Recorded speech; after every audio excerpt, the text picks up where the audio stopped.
د نن ورځې ډېر لنډ تازه خبرونه له موږ څخه ډېر په لنډه کې واورئ. درنو لیدونکو السلام علیکم، وخت مو پخیر.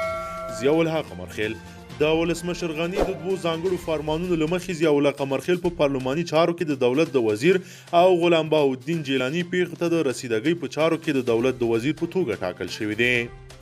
مایک پامپیو په داسې حال کې چې افغان حکومت تر ډیره د پروني بریدونو پړه پر طالبانو راچوي، امریکا د لومړي ځل لپاره پر طالبانو او افغان حکومت دواړو غږ کړی چې په کابل او ننګرهار کې د پروني بریدونو عاملینو ته سزا ورکړي. طالبان وسلوال طالبان د افغان ولسمشر وروستیو څرګندونو ته په ځواب کې ویلي دي اشرف غني د جګړې له لارې د خپلې واکمنۍ غځول غواړي. د امریکا د بهرنیو چارو وزارت د کابل او ننګرهار د بریدونو له غندلو سره وایي طالبان او افغان حکومت باید په ګډه کار سره وکړي، د دې بریدونو عاملین عدالت ته راکش کړي. دوستم په داسې حال کې چې د اشرف غني او عبدالله ترمنځ د اختلافاتو د حل او توافق ته د دواړو لورو د رسیدو خبرونه تر سترګو کېږي، د اشرف غني ویان وایي مقابل لوري دوستم ته د مارشالۍ رتبه غواړي او په اړه د حکومت دننه بحثونه روان دي. نوموړي ویل چې مقابل لوري د نورو غوښتنو ترڅنګ جنرال دوستم ته د مارشالۍ رتبه هم غوښتې چې په اړه یې دمګړۍ بحثونه روان دي او کله چې توافق وروستی شي جزئیات به یې له خلکو سره شریک شي.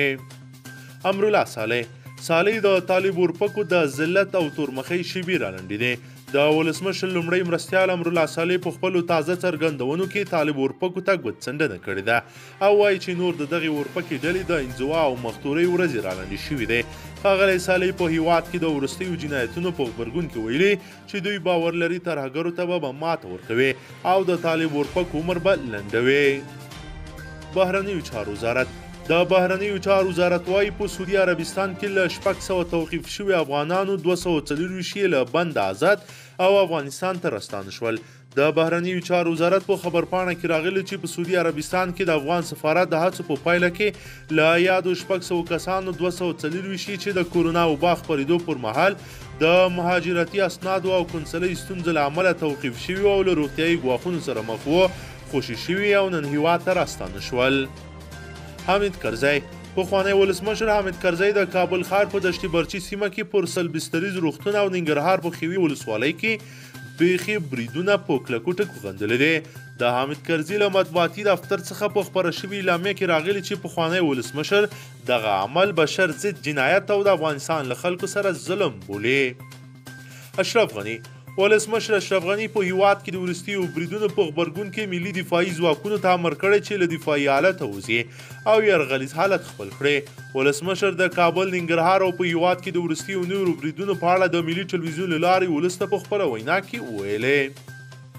کابل ایران، پاکستان، ناروی او کاناډا په کابل او ننګرهار کې پرونی بریدونه غندلي د پاکستان د بهرنیو چارو وزارت ویلي چې دوی په کابل کې او ننګرهار کې پر ملکی وګړو وروستي بریدونه غندي او په دې تمه دي چې ژر تر ژره په افغانستان کې روانه جګړه پای ته ورسیږي.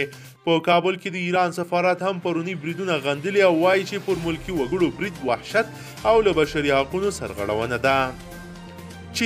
چین له افغان امنیتي دفاعي ځواکونو سره د کورونا ضد طبي توکو او درملو مرسته کړې ده. په کابل کې د چین سفیر وانګ یي ویلي دي چې دا توکي پرون د چین د وسلوال پوځ په یو پوځي الوتکه کې کابل ته ورسېدل. هغه زیاته کړې چې یادې طبي مرستې د کابل په نړیوال هوایي ډګر کې د افغانستان د ملي دفاع وزارت مرستیال منیرې یوسف زاده ته تسلیم کړې دي. درنو لیدونکو که ویډیو مو خوښه شوي نو ضروري لایک کړئ. که چیرې غواړئ چې ورته تازه مهمو پیښو، واقعو او خبرونو څخه ځان ډېر ژر او په لنډو کې خبر کړئ زموږ چینل سره سبسکرایب کړئ. ویډیو د سره لایک کړئ. تر بلې ویډیو مو په لوی ادب سپارمه.